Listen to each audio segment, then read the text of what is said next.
At Genesis Project, we set out to create a space where everyone can belong in the name of Jesus. We feel like Jesus and his gospel breaks down still to this day, 2,000 years later, breaks down every barrier that we have in order to create that sense where we can belong to him. And he did that because of a real relationship. Welcome to Jesus in the Upper Left, where we're talking about gospel multiplication in the Pacific Northwest. I'm Tim. This is Peter. Glad to be here with Jesus in the Upper Left.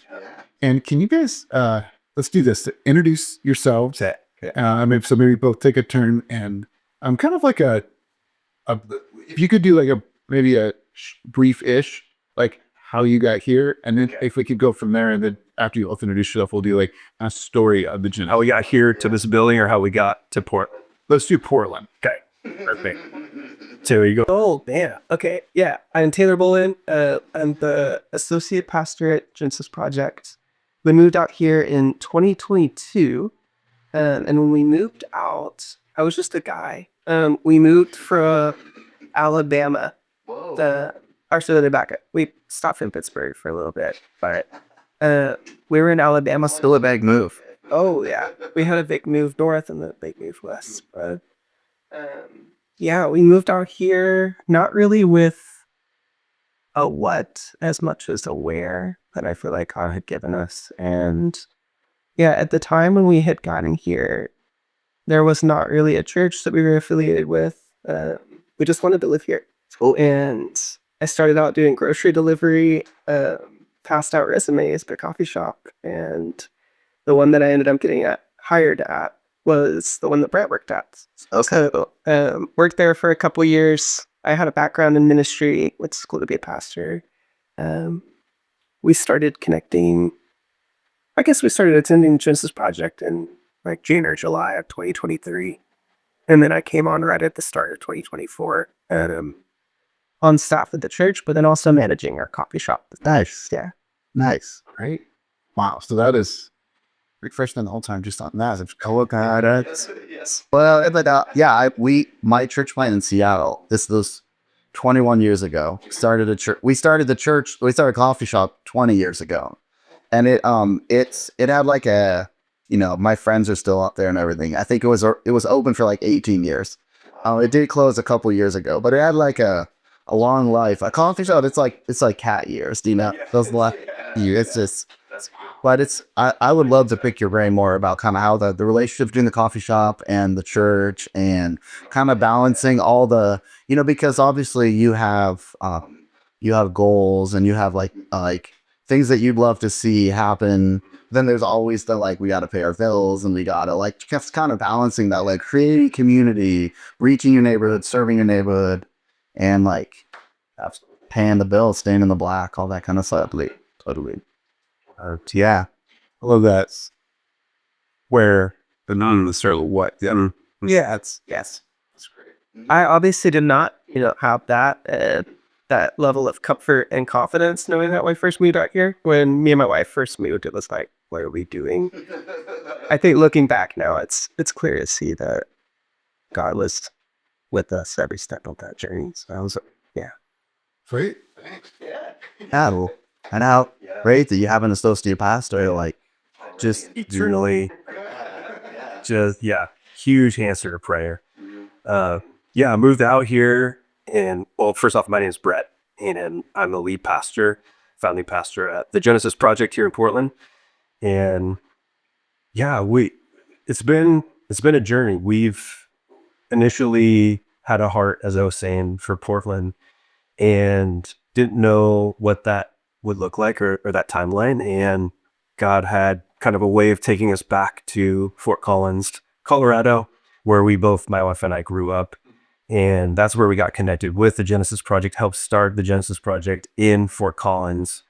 And I worked there just as operations manager. And I wasn't even planning on being a pastor at the time. I was freshly graduated with my master's in social work. And so that made a lot of sense for me to go into more of a social enterprise role where we started a coffee shop, much like the Porch here today. So I started kind of behind the bar. And then I God slowly took me out to the other side, and I started meeting with people as they were coming in and interfacing with them. And that was a big part of my role. But never did I want any part of the pulpit. I didn't even want to do announcements. I was terrified. And this opportunity through relationship to plant a church up here in Portland came about. And I was like, oh, that could be a cool opportunity to do, Genesis Coffee Part 2 and help whoever it is that's going to plant this church. But God had a way of kind of taking me through his process. And it took about a year and a half, 2 years before we ended up moving out from that prompting of him really telling me, no, I want you to be the one to plant this church. And I actually remember the walk that I was going on in my neighborhood with my wife, who was at the time 8 months pregnant with our first daughter, and telling her, hey, I feel like God's telling us to be the ones to move to Portland. And her response was hilarious. She's like, you're funny. Like, we're not doing that, right? But over time, it ended up taking place, and God worked his process in her. And we just, like I said, always had a heart for Portland, wanted to move here, didn't have the right timing or reason to. And then when this came about,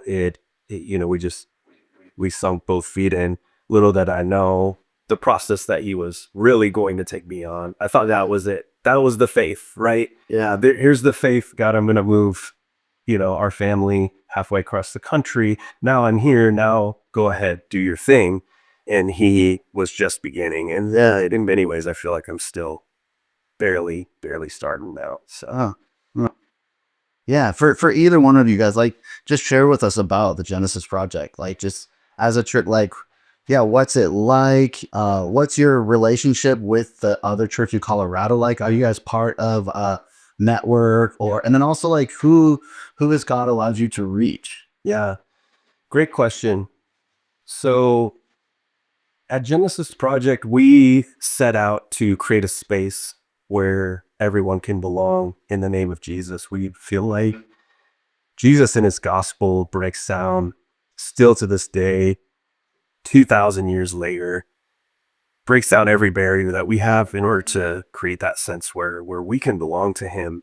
And he did that because of a real relationship with us. And that's what it all hinges on for us. It all goes back to relationship. No matter what we do, no matter what decision we make, it's all centered around relationship.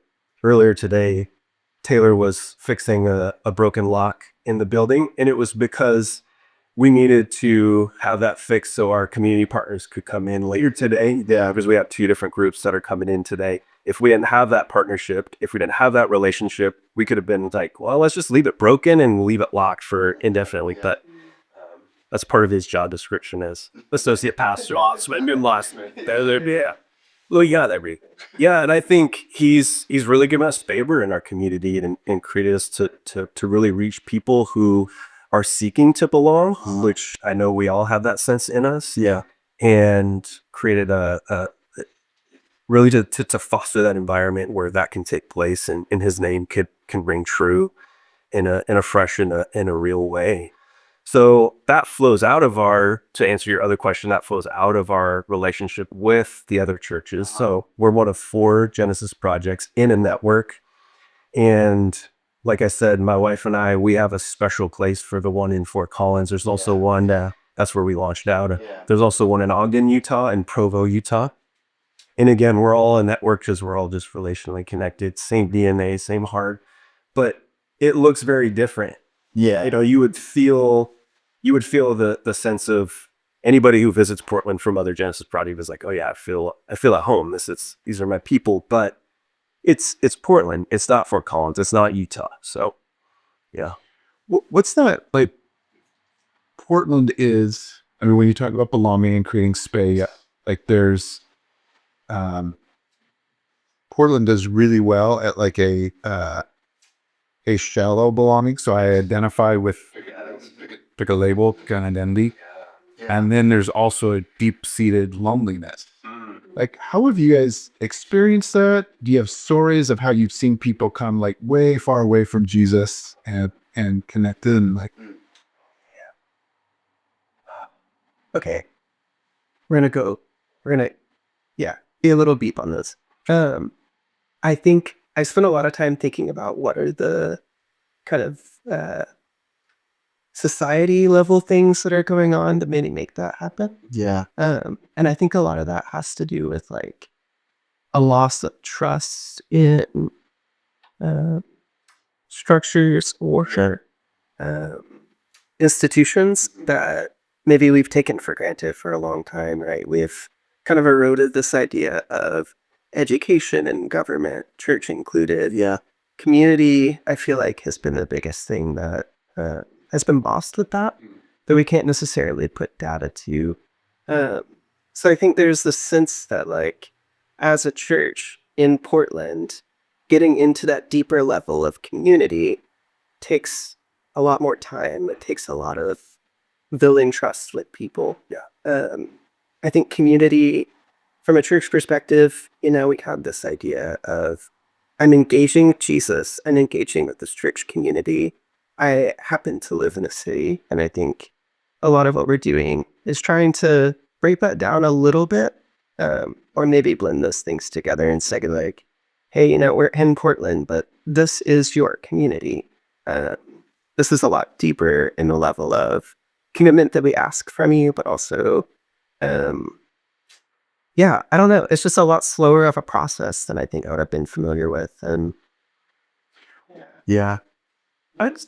Go ahead, Bill. I just wanted to add, I think that was, Terry hit it on the nose. That's the main thing that comes up for me is time. We talk about belonging in terms of a journey together, and that journey has to be long haul because, like you said, people are, for whatever reason, just wait, especially when you tell them I'm here in Portland to like plant a church. They're like, okay, you're gonna last a couple months maybe, or like we'll see you later. So really, and it was hard for me to even find a part-time job when I moved here because of that, and people just trusting that I'm going to be here for a long time. And so I think really just understanding that God is faithful, and he's really taught me a lot about his faithfulness and what that means, and just trusting him through that journey, and trusting that over time people are going to really give you that deeper connection, like you were talking about, doesn't always exist here in Portland, or that shallowness, that how can we draw deeper into that level. And I think it's just, for us, it's really just showing up over and over and over and over, and sometimes in places where nobody else is showing up. And that looks different, maybe on an individual level and our corporate level, but it's proven to be true so far. What actually come fault for both. Before I forget, what does that look like when you say higher commitment? Like that has to have come through like conversation, relationship with people. It's like when you hit that point and go, well, no, hey, I'm talking about a different kind of community. It's in this deeper level or higher commitment, however you want to describe it. Commitment is a very scary word. But I think I talk about this a lot with our coffee shop volunteers. The Porch is the volunteer at a coffee shop. And I think what we're really getting at with commitment is the idea of consistency. Something that I tell all of our volunteers is that if you were to just stand on the street corner and say, hey, every day at 9:00, I'm going to stand on this street corner, and maybe you don't even talk to somebody, eventually the neighborhood is going to notice that there is a person that just stands out there like, fuck, right? You're going to see the people that walk their dogs. You're going to, maybe cut them a glare as you drive by, whatever. Just at that consistency level, that's where a relationship can start to form. And I think leaning into that is what kind of brings that relationship aspect that Brett's talking about. I also think there's a dynamic to relationships where you're not, so you think like, oh, if I ask a person for help, right? That's going to put a burden on them, or you would assume like if I'm helping somebody, they're going to like me more because of that. I think it's actually this weird thing where when you feel like you are helping with something, that creates a sense of belonging to something bigger than yourself. And I think that helps to reinforce that belonging that we talk about. Absolutely. Isn't it funny when someone kind of makes that switch of like referring it to like to like the Genesis Project or your church, and then they're like, then they say us, Yes. or they say like my church, or yeah, it's funny. Like I don't really think people notice it, but like maybe we as leaders notice that as like, okay, they do really feel like they belong. Always address that from the beginning. Like if somebody came, the church I pastored for a long time, and we call it partnership because we thought that was so much more creative than membership. Sure, I'm sure we were the first ones to think. But yeah, it was a member class, and I actually had to address that. I was like, Yeah. hey, part of what we're going to do here is we're going to actually change our language. I would wait till somebody did in the meeting, in the class and say, well, what are you guys doing? And I would say, okay, hey, I'm just going to pick on that, but this is for all of us. Yeah. If you're here and you make this commitment, I'm going to ask you to change your language to say us. This is not, I'm not, just because I'm on staff here doesn't mean it's my church. Yeah. Like you're actually becoming a partner. That means it's all of us together. And it was fun because people didn't kind of police themselves. And it was this fun thing. Like, I mean, our church, us, like that. We take it for granted when we bleed.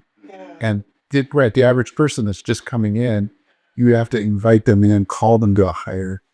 And, once they get a taste of it, they're like, oh, okay, this is what you're talking about. This is what I want to be a part of. You mentioned showing up in spaces that maybe nobody else did. Can you share some of those? That's true. One. Yeah. I mean, like broken down on the side of a road and Kids in there. not, we're the first call, or I'm the first, for somebody's the first call because I don't have anybody else to call. I don't have, I've broken every bridge with my family. I've broken every bridge with my friends or my community, whatever that case is. And I need a tow or a fix or something. And all the way to being willing to step outside of your comfort zone. Cause it's like, yeah, I God built me with the tools and the personality to plant a church. And that makes me be able to step outside in certain ways. But in reality, he's given us all of us that ability to be ones to step into those situations where it could just be stepping out into the street and helping a mom or saying hi. Yeah. And again, being consistent with that and checking in and really showing up in different ways. I think it also happens through maybe our corporate or more collective ways that we're showing up and trying to, again, not be transactional in our approach, but more relational, and saying with our partnerships, like with Lilac Meadows just down the street, transitional family housing, hey, we're going to bring you these towels, these shampoos, these things, these necessities that you need, but we're going to come back next time. We're going to hang out with the families. We're going to come back next time and we're going to fix, help fix some things. Yeah. We're going to come back next time and we're going to just like be a presence here and fill in those relational gaps that sometimes we end up leaving because of our good-hearted approach that ends up just kind of turning into a check the box situation. So That's great. One, and that's so, you referenced like that kind of story of I've broken every relational, like family. Yeah. And God, that is so, like, there's like some kind of like draw to Portland. Yeah. But it's like, we're bustling with that story. We're like refugees, whether that's from another country or from the other part of the US, but it's like there's a lot of, and even people that are alone or with one other person is Over hearing that story of like, and like, even two cars, but like kids, like I'm divorced and I can't go to anybody in my family, and we moved here to get away from fill in the blank, and or so-and-so moved across town because of this, and now it's just like this grind of getting through day to day, and like socially, we don't do well at that, like culturally, and so you put like the salt and light of the church in there, and it's just like, wait, you'll actually come help give me a tow, and that's like, it's so simple, like that's not like drag level, that is just basic, like Jesus, like, absolutely. this is what we read in the Gospels, and it's so simple, it's almost, so that's great to hear. Yeah. You guys are living that out. Yeah. No, and I think that simplicity, that's actually, you touched on one of our core values. And I think that's what it comes down to, is like building that trust that Taylor talked about happens in the most simplistic but most difficult ways sometimes. And there's so many barriers that we place to even getting to know our neighbor, to even, reaching out and being in those spaces, or having eyes to see or to hear of the needs around our communities. And again, I just think time and time again, building that takes a lot of time and a lot of trust, and a lot of showing up over time and in different spaces for that person. And a lot of it also not looking like, those heroic moments where you get to get like hard-toed. It's like sometimes you're just the guy that's there with them for whatever reason, day in and day out. I feel like over time that builds that trust. Even as a person. Yeah. What I loved about our church in Seattle and like having the coffee shop was it very much like you could build relationships quickly because you were seeing people like outside of Sunday pretty easily, and kind of that like, I was not joking about like the parish of like you see the same folks. So tell us more about the coffee shop and how that's. Oh man, yeah, it is. You guys have a lot of regulars, huh? Also, I guess a lot of It was so sad. Like, yeah, that other pastors that just come and hang out. yes. Joe is regular for better or worse. That's worse. Those. Yeah, I mean, all of our neighbors, I'm at the point now where I can walk around our church building and be on a first name basis. Yeah, all of our immediate neighbors. Yeah.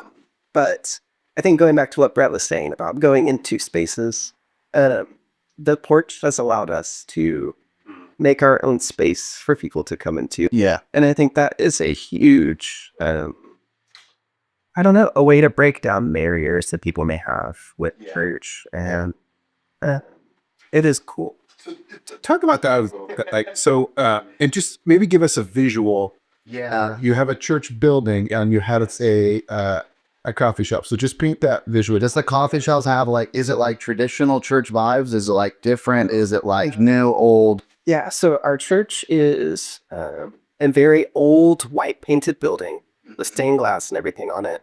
The porch is painted black and is patched to the side of it and looks just like an old house, like the podcast studio. Exactly. Yeah, it's the same thing. So the actual building where separate buildings, and at some point in time It's gone through. So it's like a Sunday school or like a parsonage or what was something? fellowship hall, but they built what's called a breezeway in between the two. They literally knocked down a wall and built a stairway. And that breezeway is kind of the metaphor between community. And that's great. So you have black, gray, and yellow. So, It's opportunity. Well, we're gonna go. so it's very clear this is a separate space. Yes. So what is that? How is that? How have you done that relationally? Folks coming in and they're pretty quickly are like, okay, so you're an associate pastor. Yeah. Oh, is this job there? Can I get 3 cups and then I have to attend? Or like, man, that's how, yeah. It usually starts with, can I go to the bathroom? Because we don't have a bathroom in the coffee shop. Oh, okay. To the church. You don't have the church? Yeah. Sure. Fine. I mean, Yes, he has to walk down. Yeah. No, it is so the way that we have the porch set up from, I guess, a business model is that we're donation based. Oh. So we have a menu with suggested pricing on it. But there's also a keypad that, you go in and put whatever number you would like. So we have people who come in that can't afford a coffee. We're able to just give them whatever. But then we also have people who pay way too much for a cappuccino. And in having those conversations, usually that's a touch point where people begin to ask, okay, you're a nonprofit coffee shop. What is this nonprofit about? People ask about the church. And there is really a full spectrum between, hey, we like what you're doing. No more questions asked, to, is this money going to go towards, the pastor's pocket? And any kind of piece as parents, that comes in.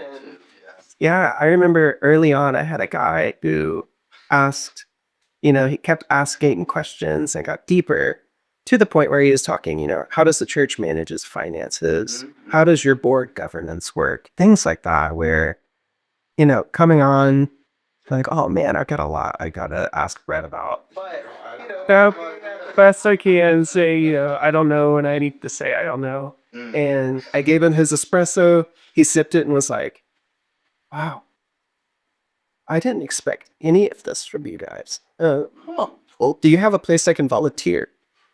And jumped on. He ended up not showing up for shift. But hey, it was like a great relational connection. He was a regular for a few weeks again. Yeah, fantasy. It depends. A lot of our volunteers are people who have come into the Porch, have been regulars at the Porch, and see the value that we bring to the community, regardless of their faith background.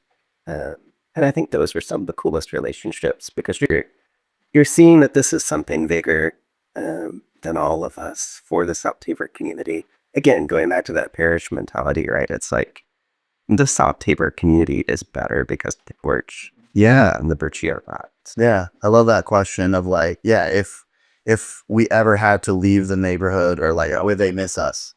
So, or would they be like, good riddance, those crazy Christians? Yeah, I think that's a really good question for us all. So, Brett, what's the, like, I don't know if you could answer this or not, but like, as you look at the ministry that you guys were called to and are doing right now, is there, like, how much of the Genesis Project is actively involved in the Porch? Does it, like, I don't know that you could assess this. Do you, like, folks come in and they get involved in another ministry of the church, or engaged, or vice versa? Or like, how was that? Yeah, it's very much a two-way street for sure. It's different for everyone. We have families that have showed up because of the Porch, and we have people who show up to the Porch because of Genesis Project, and they probably would come otherwise. And so, yeah, it very much is the easiest way to describe it is a ministry of the church, sure, and we just, it flows both ways, and we need, like, the reason why it exists is because of the sweat equity of our volunteers that helped build it with their own bare hands and our own money, and put fronting the bill and fronting the tools and the hands, and then being the ones to again show up and just hang out at the Porch is the probably the biggest thing that people can do for us, and just meet our neighbors. So What's the, so that, I know we were talking about this a little bit before we got started, but like, can you maybe tell again because you've been here a lot longer than Genesis Projects has existed here. So kind of tell that story a little bit. And then the coffee shop started 3.5 years ago? already right at exactly 3 years out. Yeah. So timeline wise, my wife and I moved to Portland at the end of March in 2018, and we integrated into the ministry of the Discovery Church that had been there for like 30 some years before us. And they reached out to us projects, right, to say, hey, we're kind of on our way out. This needs to turn into, the legacy needs to be seen out. This needs to be a Genesis project, not because GP had a big name, but because we were relationally connected as pastors. And so he reached out to us knowing that. And so, but like I said, we were small, tiny. We had 2 churches at the time, tiny little network, which wasn't even a network. And we have a pipeline of pastors. So I was kind of sitting there waiting for, like, who do we got? Who are they sending? Who do I get to go with? Who do I get to go with? And the answer kept being nobody. But in my Moses moment, I kind of resisted in saying, like, if I'm supposed to be the one, God, then somebody's going to come and approach me and ask me to do this. And that never happened, because I clearly stated from the beginning, I don't want anything to do with the pulpit or just being up front, whatsoever. And God continued to tear that down. And once he planted that seed and we started to walk that path, I visited 3 different times during that period before we moved out here. And then once we planted our feet in Portland, we really just kind of hit the ground running. I ended up going out and getting a part-time job. Well, it really amounted to more of a full-time job in the coffee industry, because I had a background in coffee coming into it, and that just made sense. That was my kind of mental, physical map for Portland. So I was like, I know Portland because I know the coffee shops here, and I know that language. I know I can integrate into that. And so that's really what I did. I focused on local ministry with Discovery Church, meeting the people there and really just like caring for them. Yeah. And being out in the community and being a part of Portland. And then we built slowly over the next few years and eventually ended up launching a Sunday night service. And we just called it Sunday Nights at the Porch. We didn't quite want to call it Genesis Project yet. We gathered people and started to try to build a following and build a launch team, knowing that part of Discovery Church would hopefully be a part of that process as well. Yeah. And then once the pandemic hit, people started moving, people started, relocating, but God's favor was on that process the whole time, because every time that Discovery Church needed to do a membership vote, which was 3 different times in order to dissolve and give it was 100% yes, every single time. And so I can count on one hand the people that still are from that church before I got here. And even though people knew they probably weren't going to be a part of Genesis Project, they knew this is what needs to happen. For this one God. Exactly. So very kingdom-minded people.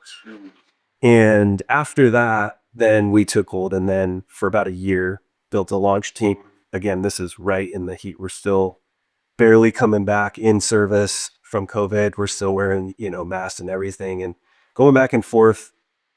And it was at that time, I had been out of the coffee industry. It was at that time that I decided to go back in. Actually, I had a church planting coach that was like, you need to go get a job. You need to go back in because you need to meet people. Yeah. And that's when I ended up meeting Taylor. I ended up meeting our administrative director that we have now. I ended up meeting, that ended up being any sort of church planting strategy that I had.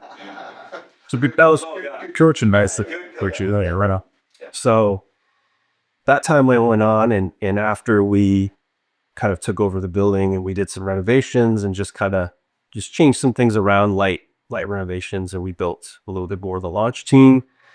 We launched a year later around Easter time in the spring. And that was about 3.5 years ago now.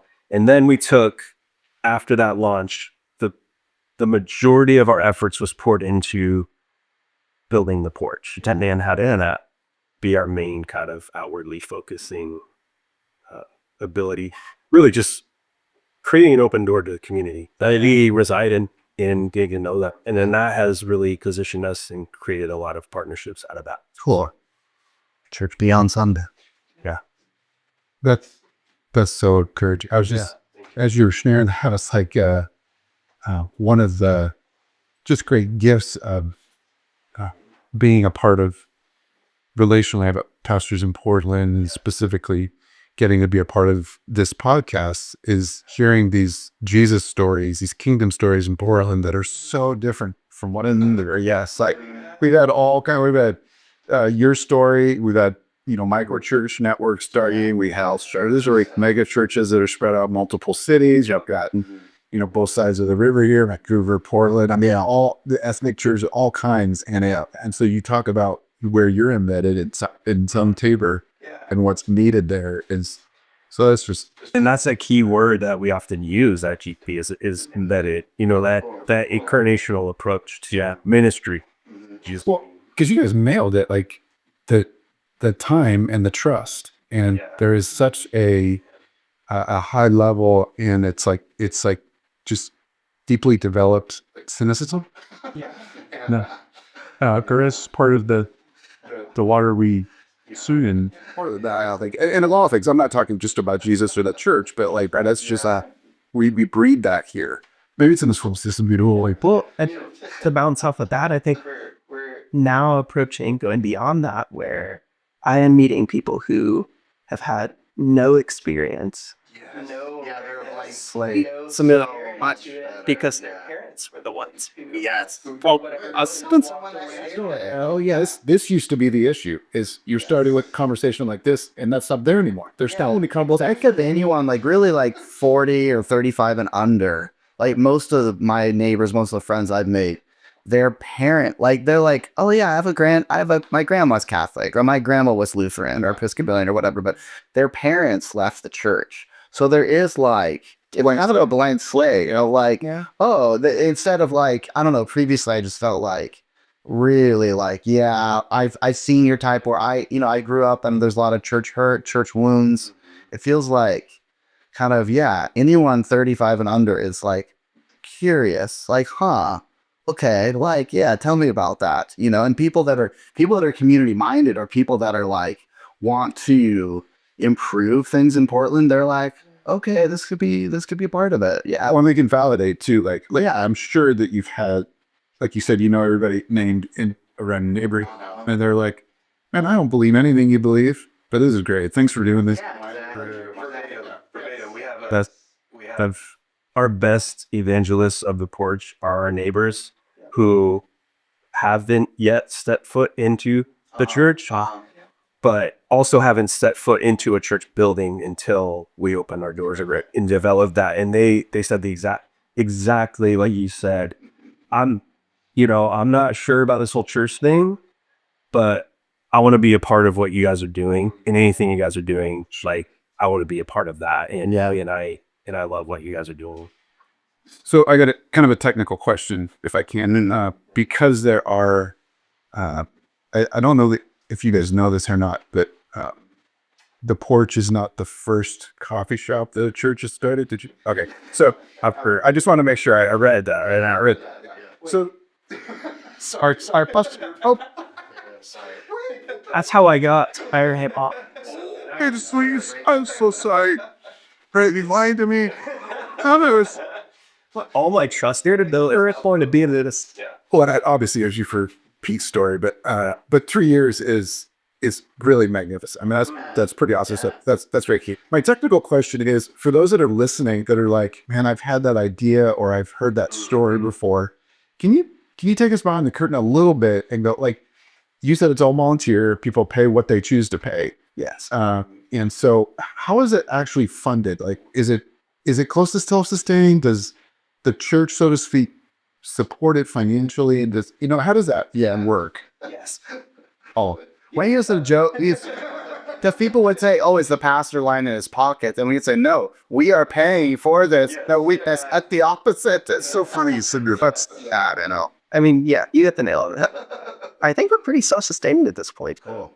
Yeah. I mean, it wouldn't be able to fund a wholesale just like manager. That's right? Because Taylor is wearing multiple hats, and one of his main vocation also yesterday. Yeah. So other than that, we just keep it really simple, and we just grow with as the funds are on this crummy and allowed to grow that way. And so, yeah, just a ton of grit and tenacity and just getting after it, and a lot of asking the community, hey, can you help us with this one thing? Your specialty is this. Can you help us build this shelf for this venture, whatever? Yeah. And then once we got it out, then it was just a matter of allowing it to breathe and people to find it and people to hear about it. And now, I mean, we get people from all over that are wanting to be volunteers or people that are visiting, found us on Google. So it just took time and investing. So yeah, it's self-sustaining in that regard. And that's just a matter of just keeping things tight, you had a tight budget. Yeah. Was something was the Genesis Project in Fort Collins doing a similar? Yeah, I had the reason I came on staff at the Genesis Project was to do that. Great. Okay. But that turned into, well, it seems like that's going to be a ways off. So I just want to be a part of this thing no matter what. Yeah. I ended up coming on as operations manager in Florida number 1. So the lead pastor that planted that church hired me on early on. And then we similarly 6 to 9 months later started the building process, and that was a part of my role. And then that got handed off to somebody else when I'd left. So Yeah. That's great. What where are you seeing God at work outside of the Porch, like within Genesis Project? And Oh man. It is so hard for me to disconnect those two things, if I be honest. Because of the level of integration. So maybe like next steps then, like where are you seeing some of the vision really come into reality that you want people to come in, and then maybe next steps? Yeah, okay. I see. I think right now, we're coming off of the launch of our student ministry 2 weeks ago. Very cool. And this is something, Like for high schoolers. yeah, the head of still was my school and to bring it back to the Porch. We, about a year ago, we had the vice principal come into the Porch, trying to get in. It came out, was like, hey, we're closed. She said, no, I'm actually just here wanting to connect with you guys. Would love to partner with you with the coffee shop and also with the church. our street, Kelly Street, that we're on, dead ends to Kellogg Middle School. Okay. Just to be clear, Kellogg Middle School, Portland Public School, vice principal walked over to a church and its coffee shop that we want to partner. Yes. And it gets I don't know, it gets even crazy, Chris. Yeah, so she follows that up by saying, that's the last we'll talk about the Porch. But she followed us up.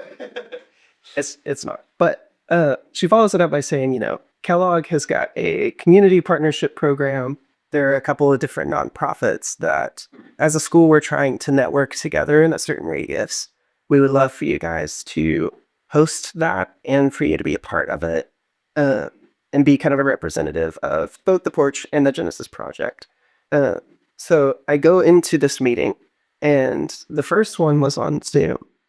And I'll never forget, I was just like hit with the amount of need and realizing how tough the teachers and the staff were having it. Yeah. And there was a guy on the call. His name was Uncle E. And he was the director of substance abuse response at Kellogg. And he, in the meeting with all these other, non-religious affiliated nonprofits and PPS employees, was like, Pastor Taylor, can you pray for us as a school? Because we have this beat and we need it. And yeah. That's substance abuse at a middle school. Yes, because they had cases, or students, they had gun violence at the school. They had just things that were tough, and seeing where PPS was being kind of put in a tight space, with budget, so the facts, and yeah. So my wife and I showed up to Portland probably a year or two before they completely razed the school, completely demolished it and rebuilt it. They opened, I think, the year that we took over, maybe not the year that we started yet. I can't remember the timeline, but we started out just by like going over there and like serving and volunteering. And we were just like, it created a really difficult issue for the residents there because like the parking is not right and the pickup and drop off kind of. And so we're like, just tell the parents to park over here and pick their kids up. And then it slowly turned into that. And then during the shutdown, the teacher strike, remember that happened. We ended up being their hub, the teachers hub, to the point where they started to bring in like toilet paper for us to restock, and like they in their own stuff hanging out here. It's like, love you guys, and they wrote us a card. Thank you for letting us do this. Yeah. So you're at home, like they know you, trust you. Now you show up right before school between 8:30 and 9 a.m. and it's filled with students. So it's all students in there getting ready to go. That's where parents drop off. They drop off, they come here, get coffee, and go to work. And then they walk together. Yeah, because middle school starts a little later. 9:15. 9:15, yeah. And so that precipitated the principal coming over and just kind of knocking on the door and being like, hey, how can we partner? To the point where they now have that meeting, and I'm cutting you off here. But Taylor has really taken that on, and he's really spearheaded that. And he now is in that, like, they asked him to set the agendas for that meeting. They have it not in the Porch, but in the church. They have it in the church building. Yeah. And they have that meeting, and they're connecting right there. And so God is just like, really given us a ton of favor, and it's all him. I mean, none of that we could. A lot of open doors. When again, like just think again, this is just my mind, but that sense of salt and light in a dark place that if you weren't there, seriously, like even something was dumb as simple as parking, where would you park? Where would you hang out during the strike? Where would you, safely, get your coffee in a, welcoming, kind environment on your way to school as a 12-year-old? I mean, whatever it is, which maybe that's almost a topic. Drink coffee at 12. But anyways, Stories. our mom said no to you. Yes.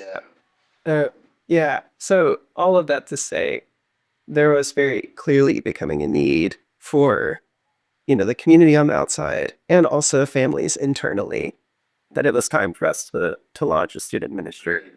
And we're starting small. We're doing a volunteer round team and just seeing what God's going to do with that.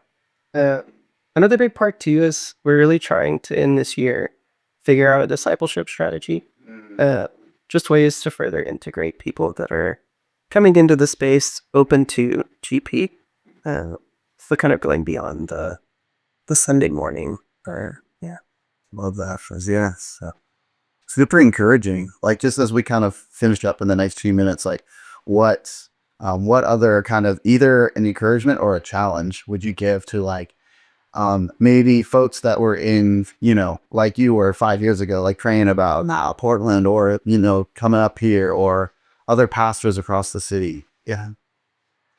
I'll say encouragement, and on the flip side, maybe a challenge, just to not give up. Just keep believing that the gospel is still alive today. And like the more that we connect, the more that I connect, I resonate with what you said earlier about how Jesus has never left Portland. He's always been here. And that is just like so exemplified through the faithfulness of people. The only reason I'm here is because of the faithfulness of God's church here and before me. And so it takes a lot of time. And Taylor and I talk every day about pushing that flywheel, and it might take 5-10 years to push it once, but then it keeps going and starts to take shape. So, and then you got to hold out for dear life. You're like, oh man, where do we start?